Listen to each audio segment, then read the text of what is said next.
तो बच्चों ये देखिए क्वेश्चन नंबर 5 क्या कह रहा है। क्वेश्चन नंबर 5 में half the perimeter of rectangular garden. आप जानते हो कि पेरीमीटर रेक्टेंगुलर गार्डन यानी रेक्टेंगल का जो पेरीमीटर होता है वो P is equal to 2 times L plus B, यही तो होता है, यही पढ़ते चले आए क्लास 4 से। क्लास 3rd में तो नहीं कह सकते, बट क्लास 4 से ये पेरीमीटर ऑफ रेक्टेंगल आप लोगों ने पढ़ा होगा 2 टाइम्स लेंथ प्लस ब्रेथ।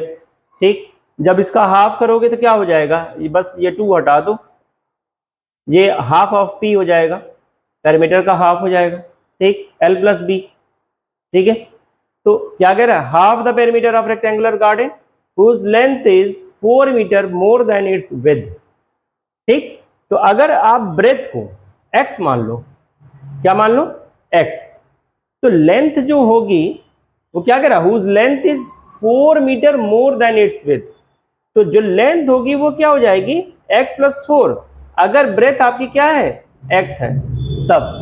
ठीक, अगर ब्रेथ आपने x मान लिया, ठीक है, आपने ब्रेथ को क्या मान लिया, x, तो लेंथ आपकी क्या हो जाएगी, x प्लस 4, यानी ब्रेथ से 4 more than 4 metre more than its width is 36 metre. तो ये जो हाफ ऑफ पेरीमीटर दिया है वो 36 मीटर दिया हुआ है, यानी x प्लस वाई की ये L प्लस बी की वैल्यू, तो L आपकी x प्लस 4 है और B आपकी x है, तो x plus 4 plus x is equal to 36 है। तो यहां से आपको x की वैल्यू मिल जाएगी, ठीक, जो कि ब्रेथ हो जाएगी, और फिर लेंथ की वैल्यू में क्या करेंगे हम, x की वैल्यू में प्लस 4 और कर देंगे तो वो लेंथ की वैल्यू हो जाएगी। ठीक, find the dimensions of the garden, तो आपको डायमेंशन निकालना है, दैट इज लेंथ और ब्रेथ निकालना है। ठीक है, क्लियर है, चलिए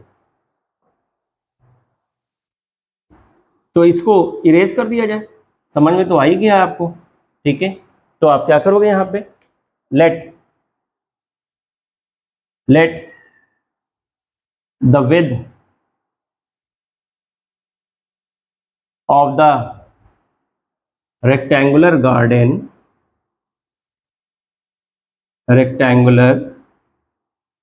garden is equal to x, then the length of the rectangular garden is equal to rectangular garden is equal to x plus 4 more than। ठीक, therefore according to question, अब आप क्या कहोगे कि half of p is equal to क्या, length plus p क्या होता है, पेरीमीटर, L प्लस बी का 2 टाइम्स। ठीक, तो अगर हाफ ऑफ p करोगे आप तो ये हाफ ऑफ क्या हो जाएगा, 2 टाइम्स L प्लस बी। ठीक है, तो देखिए हाफ ऑफ पेरीमीटर क्या हो जाएगा, हाफ ऑफ दिस हो जाएगा, तो ये 2 से 2 कट जाएगा। ठीक, क्या हो जाएगा, L प्लस बी। ठीक, ये हाफ ऑफ पेरीमीटर। ठीक, लेंथ क्या है, लेंथ आपने x प्लस 4 प्लस ब्रेथ कितनी है, x। ठीक है, और हाफ ऑफ पेरीमीटर गिवन है कितना, कहां गया, यहां 36 मीटर। तो इधर आप 36 रख सकते हो, तो यहां क्या हो जाएगा आपका x plus x 2x plus 4 is equal to how much, 36। 2x plus 4 is equal to 36। 4 को इधर लाओ, 2x is equal to 36 minus 4 कितना हो जाएगा, 32। 2x इज इक्वल टू 32, तो x इज इक्वल टू क्या हो जाएगा बच्चों, 32/2 दैट इज 16 मीटर। ठीक, तो ये तो ब्रेथ हो गई, क्या लिखेंगे, hence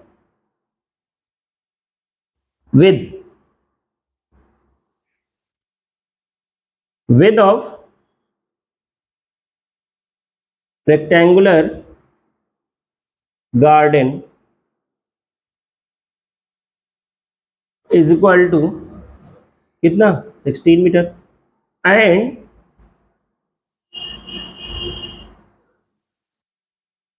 length is equal to 16 metre में 4 मीटर मोर, क्या हो जाएगा 20 मीटर। ये आपका आंसर आ गया। ठीक, क्या कह रहा था कि लेंथ जो है वो 4 मीटर मोर देन है विड्थ का, तो विड्थ हमारा कितना आया है 16 मीटर, तो ऑब्वियस लेंथ कितना होगा 16 प्लस 4 दैट इज 20 मीटर। ये था आपका आंसर। ठीक है, चलिए नेक्स्ट क्वेश्चन देखते हैं, क्वेश्चन नंबर 6। तो देखिए ये है क्वेश्चन नंबर 6। क्या है इस क्वेश्चन नंबर 6 में भी देख लिया जाए। Given the linear equation 2x + 3y - 8 = 0, ये इक्वेशन गिवन है। राइट अनदर लीनियर इक्वेशन, आपको दूसरा लीनियर इक्वेशन लिखना है in two variables such that geometrical representation of the pair so formed is. एक इक्वेशन आपको दिया है, दूसरा इक्वेशन आपको बनाना है, और ऐसा बनाना है कि वो दोनों लाइन जो रिप्रेजेंट करे तो वो इंटरसेक्टिंग हो। ठीक, पहला। दूसरा, ऐसा लीनियर इक्वेशन आप बनाइए कि इससे जब दूसरे वाले लीनियर इक्वेशन जो आप बनाओगे उसको कंपेयर करो तो पैरेलल लाइन की कंडीशन आ जाए। तीसरा इक्वेशन बनाओ, इससे कंपेयर करो और ऐसी कंडीशन हो कि वो कोइंसिडेंट लाइंस हो जाए। तो आप बताइए कि कंडीशन क्या थी। हमने बताया था आपको a1x + b1y + c1 = 0, a2x + b2y + c2 = 0। हमने आपको बताया था रेशियोज की a1/a2 = b1/b2 = c1/c2। अगर इक्वल हैं तो ये क्या है, ये कोइंसिडेंट है, यानी वो दोनों लाइन एक ही लाइन है। दूसरा हमने बताया था कोइंसिडेंट मतलब मेनी सॉल्यूशन, यानी सारे के सारे सॉल्यूशन। जब जाहिर है कि एक लाइन है, इस लाइन के ऊपर दूसरी लाइन बिल्कुल एक दूसरे से क्या हो जा रही है, सुपर इम्पोज हो जा रही है, इट मीन्स कि वही लाइन है ना। ठीक, तो सारे सॉल्यूशन, सारे कोऑर्डिनेट्स पहले वाले इक्वेशन के और जो आपने बनाया उन दोनों के सारे सॉल्यूशन सेम होंगे, सारे कोऑर्डिनेट सेम होंगे, तो वो कोइंसिडेंट कहलाता है। दूसरी कंडीशन है a1/a2 = b1/b2, और हमने कहा था लास्ट में कट कर देना c1/c2।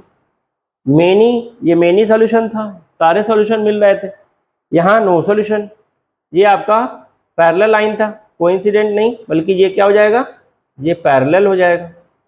ये पैरेलल के लिए कंडीशन था। तीसरा कंडीशन क्या था कि a1/a2 ≠ b1/b2, यहीं पे कट हो जा रहा था, ये आपका इंटरसेक्टिंग लाइन बता रहा था। क्या बता रहा था, इंटरसेक्टिंग, ये आपकी इंटरसेक्टिंग की कंडीशन थी। a1/a2 = b1/b2 = c1/c2, जब तीनों इक्वल तो कोइंसिडेंट, लास्ट वाला कट कर दो तो पैरेलल, पहले ही कट कर दो तो इंटरसेक्टिंग। आपको करना क्या है, बस इनके रेशियोज को अगर इक्वल दिखाओगे तो कोइंसिडेंट हो जाएगा, इनके रेशियोज को लास्ट वाले को कट कर दो, लास्ट वाले को इक्वल मत दिखाओ तो ये पैरेलल हो जाएगा, और पहले ही अगर इक्वल नहीं हो रहा है तो वो इंटरसेक्टिंग हो जाएगा। तो आप खुद देखो, यहाँ पे 2 है, अगर आप 2x है तो नेक्स्ट वाला भी 2x ले लो, 3y है तो आप नेक्स्ट वाला आप क्या ले लो, आप ले लो कुछ और 5y ले लो, तो 3/5 हो जाएगा, 2/2 1 हो जाएगा, तो 1 ≠ 3/5, तो क्या हो जाएगा, पहले ही इक्वल नहीं होगा तो ये इंटरसेक्टिंग हो जाएगा। अब आप कुछ भी कर लो, ठीक है, चलो करके देखते हैं, अभी आपको खुद ब खुद समझ में आ जाएगा, सारी चीजें क्लियर हो जाएंगी। ठीक, इंटरसेक्टिंग लाइन के लिए क्या करना होगा, सबसे पहला गिवन है इक्वेशन, गिवन 2x + 3y - 8 = 0। ठीक, आपको इंटरसेक्टिंग के लिए करना है, ये फर्स्ट वाले का है इंटरसेक्टिंग। इंटरसेक्टिंग की कंडीशन ये दोनों इक्वल नहीं होना चाहिए, यानी कि ये x वाला जो रेशियो होगा और y वाला जो रेशियोज होंगे वो आपस में इक्वल नहीं होना चाहिए। चलो ठीक है, अगर मान लें हम यहाँ पे ले लें x ले लें, x ले लिया, ठीक, तो यहाँ पे 2/1 2 मिलेगा, यहाँ पे आप y ले लें, तो क्या बताइए ये इक्वल होगा? नहीं होगा। देखो कंपेयर करो, ये इक्वेशन फर्स्ट है, ये इक्वेशन सेकेंड है। चलो, तो a1 की वैल्यू क्या मिली आपको? 2, b1 की वैल्यू आपको मिली 3 और c1 की वैल्यू मिली आपको -8, ठीक। a2 की वैल्यू मिली आपको 1, b2 की वैल्यू मिलेगी आपको 1 और c2 की वैल्यू मिलेगी आपको -8। अब देखो a1 अपॉन a2 जो है वो आपका 2/1 है, दैट इज 2, और b1 अपॉन b2 क्या मिला आपको? 3/1, दैट इज 3। अब बताओ ये 2 और 3 क्या इक्वल है? नहीं, तो इन दोनों का रेशियो इक्वल नहीं है, तो अब क्या होगा? a1 upon a2 not equal to b1 upon b2, therefore these linear equations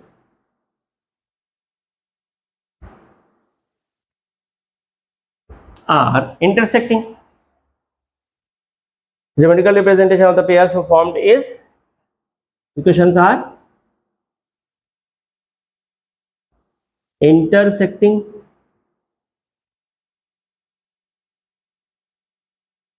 lines, ठीक है। देख लेना भाई, थोड़ा सा राइटिंग वगैरह खराब हो जा रही है, ठीक है।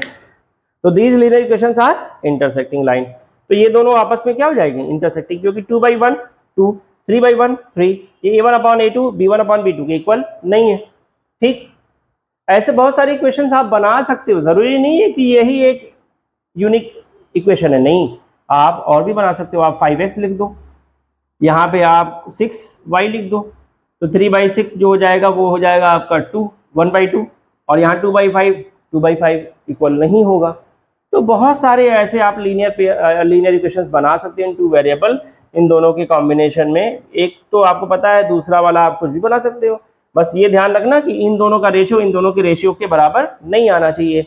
अगर आ गया तो वही वो फिर नेक्स्ट वाला चेक करना पड़ेगा, तो नहीं आना चाहिए तो इंटरसेक्टिंग होगी, ठीक है, ये वाली कंडीशन लास्ट वाली। चलो सेकंड देख लेते हैं, पैरेलल लाइंस। पैरेलल लाइंस के लिए करना क्या होगा? सिर्फ पैरेलल लाइंस के लिए क्या होगा? लास्ट वाला इक्वल नहीं होना चाहिए, तो क्या करोगे आप? कुछ नहीं, सिंपल सा, ये 2x रहने दो, ये 3y रहने दो, बस इसको क्या करो? इसको प्लस कर दो, कहानी खत्म। क्यों? क्योंकि भाई 2/2 1 आएगा, 3/3 1 आएगा, और ये -8/8 -1 आएगा, तो क्या -1 1 के इक्वल है? नहीं इक्वल है, तो लास्ट वाली कंडीशन कट हो जाएगी, c1 अपॉन c2 नहीं होगा। तो कौन सी कंडीशन हो जाएगी? पैरेलल की। आपको पैरेलल लाइंस का ही तो बनाना था, बन गया। देखिए आपके सामने 2x/2x, 2/2 1, 3/3 1, -8/+8 -1, तो 1 is equal to 1 is equal not equal to -1, ठीक है। तो आप क्या करोगे? फ्रॉम बोथ द इक्वेशंस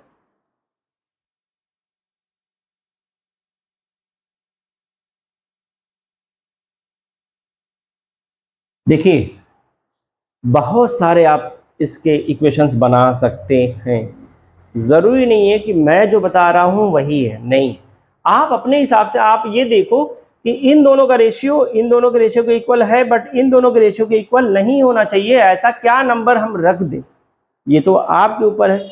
आप जो चाहो यहाँ रख दो, आप चाहो तो यहाँ पे 6 रख सकते हो, आप चाहो तो 3 रख सकते हो, आप चाहो तो कुछ और रख सकते हो, बट याद रखना कि इन दोनों रेशियो के इक्वल नहीं होना चाहिए ये वाला रेशियो, तभी पैरेलल की कंडीशन आएगी, वरना नहीं आएगी। क्लियर है? क्लियर है, चलिए ठीक। 2/2, अब यहाँ से अच्छा, फ्रॉम बोथ द इक्वेशंस क्या होगा? a1 2, b1 3, c1 -8। Second equation से a2 2, b2 की वैल्यू 3, c2 की वैल्यू +8, तो क्या a1 अपॉन a2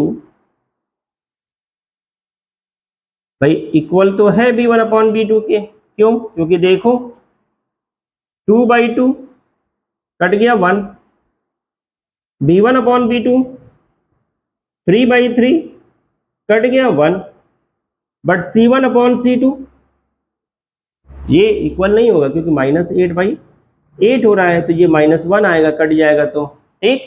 तो क्या हो जाएगा? हेंस या therefore a1/a2 equal to b1/b2 but not equal to c1/c2। Hence क्या होगा? These linear equations are parallel. क्या होंगे? Hence these linear equations represent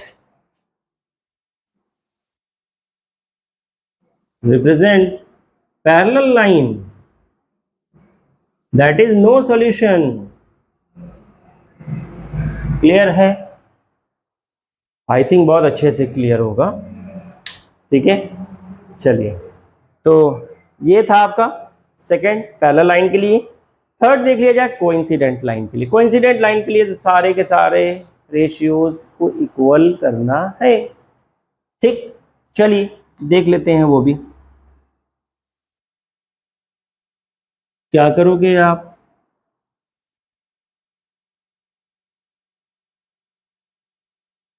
क्या करोगे भाई? चलो, इस इक्वेशन में आप एक काम करो, किसी नंबर से मल्टीप्लाई कर लो, चाहे वो 2, 3, 4, 5, 6 वॉट एवर यू वॉन्ट। आप जो चाहो, जिस नंबर से चाहो मल्टीप्लाई कर लो, लेकिन पूरे इक्वेशन में मल्टीप्लाई करना, ठीक है।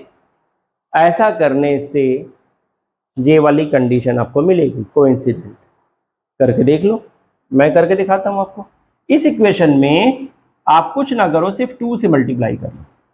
क्या मिलेगा आपको? यहाँ पे 4x, यहाँ 6y, यहाँ -16 इज इक्वल टू 0। ये सेकंड इक्वेशन हो गया। बोलो हो गया कि नहीं हो गया? ठीक। अब इक्वेशन फर्स्ट और सेकंड से देख लो। From equation first and second क्या मिला? a1 b1 c1 की वैल्यू क्या मिलेगी? पहले वाले इक्वेशन में 2, 3, -8, दूसरा a2 b2 और c2। चलो इसको भी देखते हैं। 4, 6 -16। देखो 2/4 क्या होगा? 1/2। 3/6 क्या होगा? 1/2। -8/-16 क्या होगा? 1/2। सारे के सारे रेशियोज इक्वल हैं। नाउ a1/a2 2/4 कटा 1/2, b1/b2 कट करो 3/6 को, 3 1 3, 3 2 6, 1/2 again, and c1/c2 -8/-16, minus minus cancel, 8 1 8, 8 2 16, 1/2। क्या हो गई? सारी जगह 1/2 आ गया, तो 1/2 आ गया तो मतलब कोइंसिडेंट, थर्ड वाला, ठीक है। तो आप क्या लिखोगे यहाँ पे? हेंस या देयरफॉर करके आप पहले a1/a2 b1/b2 c1/c2 इक्वल दिखा दो। देयरफॉर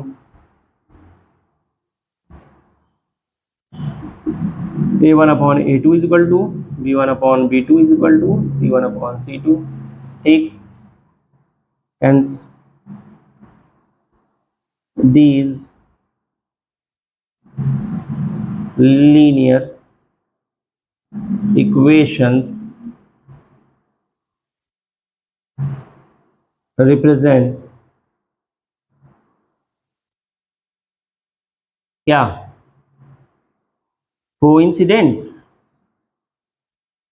कोइंसिडेंट लाइंस, ठीक है। क्लियर है? चलिए, ये था क्वेश्चन नंबर 6 जो कि कंप्लीट हो गया, ठीक। देखो यहाँ पे मैंने क्या बताया था, नंबर से मल्टीप्लाई करने के लिए, तो आप जरूरी नहीं है कि मैंने 2 से मल्टीप्लाई किया तो आप भी 2 से करो, नहीं, आप 3 से कर लो, आप -2 से कर लो, -3 से कर लो, लेकिन पूरे इक्वेशन में करना सेम नंबर से मल्टीप्लाई। ये नहीं कि कहीं x में 2 से मल्टीप्लाई कर दिया, 3 में y में जो है अनदर नंबर से, नहीं, पूरे इक्वेशन में एक ही नंबर से मल्टीप्लाई होना चाहिए। ठीक है, समझ में आ रहा होगा आई थिंक। ठीक, चलिए अब इसके बाद लास्ट क्वेश्चन बच गया है, वो है क्वेश्चन नंबर 7। तो देखिए बच्चों, ये है क्वेश्चन नंबर 7, इस एक्सरसाइज का सबसे लास्ट क्वेश्चन है, इसके बाद कोई क्वेश्चन नहीं है। Question number 7 is the last question of this exercise. ठीक है, चलिए क्वेश्चन नंबर 7 देख लेते हैं, आखिरी है तो अच्छे से इसकी खिदमत कीजिए। चलिए, draw the graphs of the equations, draw the graph of the equations x minus y plus 1 is equal to 0 and 3x plus 2y minus 12 is equal to 0। इन दोनों इक्वेशंस के लिए आपको टेबल ड्रॉ करना होगा। टेबल ड्रॉ करने के बाद आपको पेयर्स ऑफ क्या मिलेंगे, ऑर्डर ऑफ पेयर्स मिलेंगे, और इन दोनों ऑर्डर ऑफ पेयर्स की हेल्प से आप ग्राफ बना लेंगे। 2 लाइन मिलेगी आपको, ठीक है। अब वो लाइन इंटरसेक्टिंग होगी, पैरेलल होगी या क्या होगी, देखा जाएगा आगे। Determine the coordinates of the vertices of the triangular formed by these lines. इसका मतलब कि ये दोनों लाइन इंटरसेक्ट कर रही होंगी।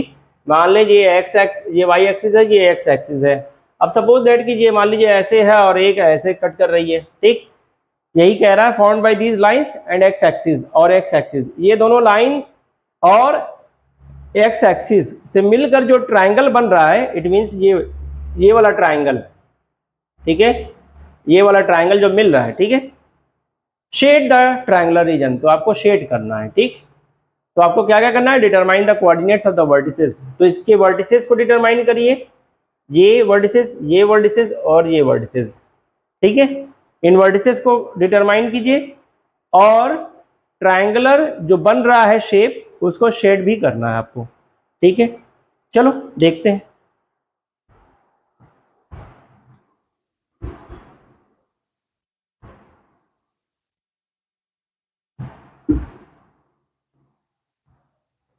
Draw the graph of the equations. चलिए सबसे पहले इक्वेशन लिख लिया जाए, x माइनस वाई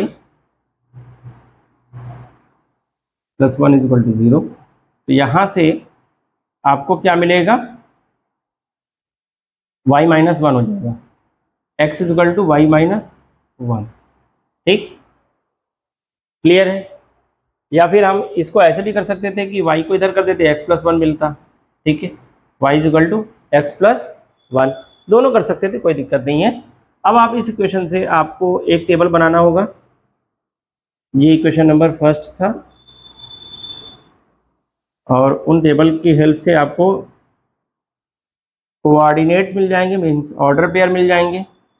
चलो भाई 3 सॉल्यूशन निकाल लेते हैं। y इज इक्वल टू 0 रखोगे आप, तो x इज इक्वल टू क्या मिलेगा, -1। देखो y इज इक्वल टू 0 रखो, 0 माइनस 1 -1। चलो y इज इक्वल टू 1 रख लें, 1 माइनस 1 0। तो y इज इक्वल टू अगर 1 रखा आपने तो x इज इक्वल टू क्या मिला, 0। चलो y इज इक्वल टू 2 भी रख के देख लो, तो आपको 1 मिलेगा, 2 माइनस 1 2 माइनस 1 1। तो x इज इक्वल टू 1 मिलेगा कब, जब y इज इक्वल टू आपने 2 रखा, ठीक। इतने सारे सॉल्यूशन मिल गए आपको। तो order pair, therefore order pairs of order pairs for these equations, for these equation क्या क्या है, -1, 0, -1, 0, दूसरा है 0, 1, और तीसरा है 1, 2, ठीक है। चलो नेक्स्ट का भी देख लेते हैं। नेक्स्ट इक्वेशन क्या है, 3x प्लस 2y माइनस 12। तो यहाँ पे एक ऐसे लाइन ड्रॉ कर लेते हैं, और क्या हो जाएगा, इस 2y को और 12 को उठा करके उधर ले जाइए, तो आपको मिलेगा 3x 12 माइनस 2y, ठीक। x इक्वल टू क्या हो जाएगा 12 माइनस 2y/3। अब आप y की वैल्यू रखते जाओ और x की वैल्यू मिलती जाएगी, तो एक टेबल बना लो फिर इसके लिए भी। x और y, y की वैल्यू पहले जीरो रखा तो क्या मिलेगा, चलो देखते हैं। x is equal to 12 minus 2 into y, यानी कि 2 मल्टीप्लाई बाई 0/3, तो ये हो जाएगा आपका 12/3 दैट इज 4, है ना। तो y 0 पर x की वैल्यू क्या मिल रही है 4। चलो दूसरा देखते हैं, x इज इक्वल टू क्या रख लिया जाए,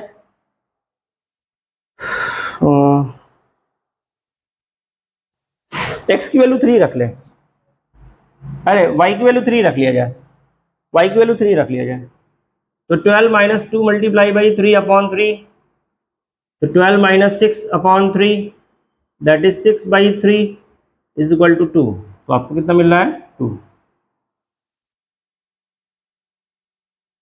ठीक है। चलो अब क्या कर लिया जाए, 6 रख लो, x इज इक्वल टू 6 रख लो। तो x इज इक्वल टू जब 6 रखा तो 12 minus 2 multiply by 6/3, 12 minus 12/3 that is 0/3 that is 0। तो x की वैल्यू क्या मिलेगी 0, कब, जब x अपने y की वैल्यू कितनी रखी थी 6 रखी थी, 2 6 12 ना हो जा रहा था 6, ठीक।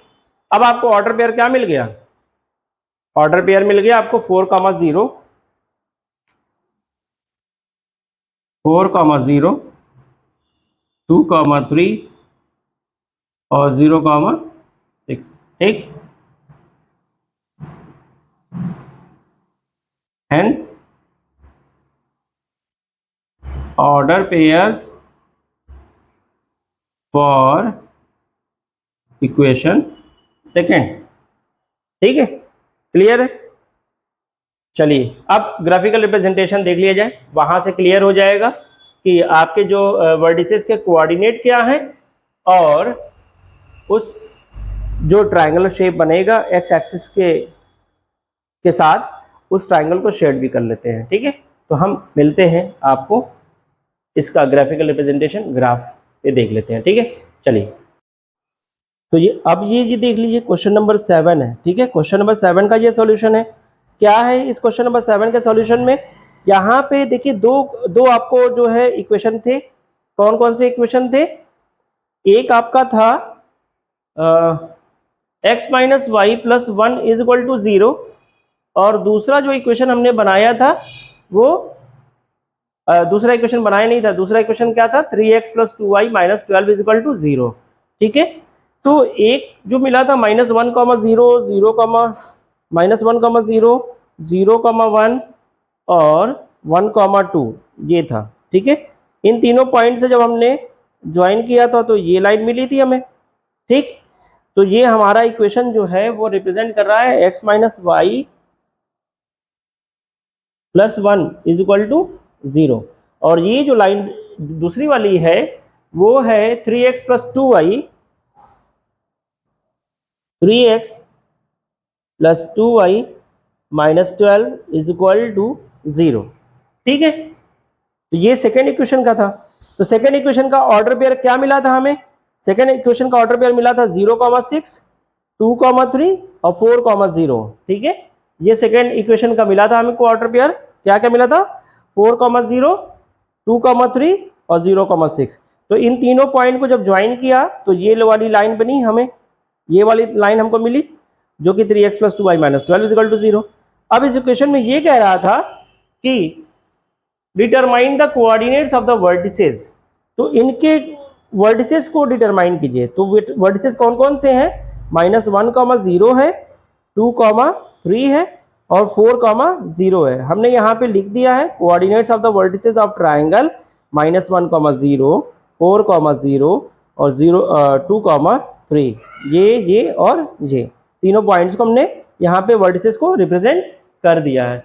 और फिर क्या पूछा था, एंड द एक्स क्या बोला था कि वर्टिसेस ऑफ द ट्रायंगल, ठीक, फाउंड बाय दीज लाइंस, इन दोनों लाइन से जो ट्रायंगल बन रहा है एक्स लाइन और इन दोनों लाइन से, तो उस ट्राइंगल के एरिया को क्या करना था, आपको शेड करना था, तो हमने शेड कर दिया यहाँ पे, ठीक है, बस और कुछ तो पूछा नहीं था इसमें। क्लियर है? तो ये आपका क्वेश्चन नंबर 7 का ग्राफिकल रिप्रेजेंटेशन है। ठीक है, चलिए मिलते हैं नेक्स्ट वीडियो में। जब तक के लिए हमारे चैनल को लाइक और सब्सक्राइब करना ना भूलें प्लीज, और बच्चों और आप लोग अपने दोस्तों को भी शेयर जरूर करें ताकि उन लोगों को भी हमारी वीडियो से फायदा मिले। ठीक है, चलिए मिलते हैं नेक्स्ट वीडियो में। Thank you.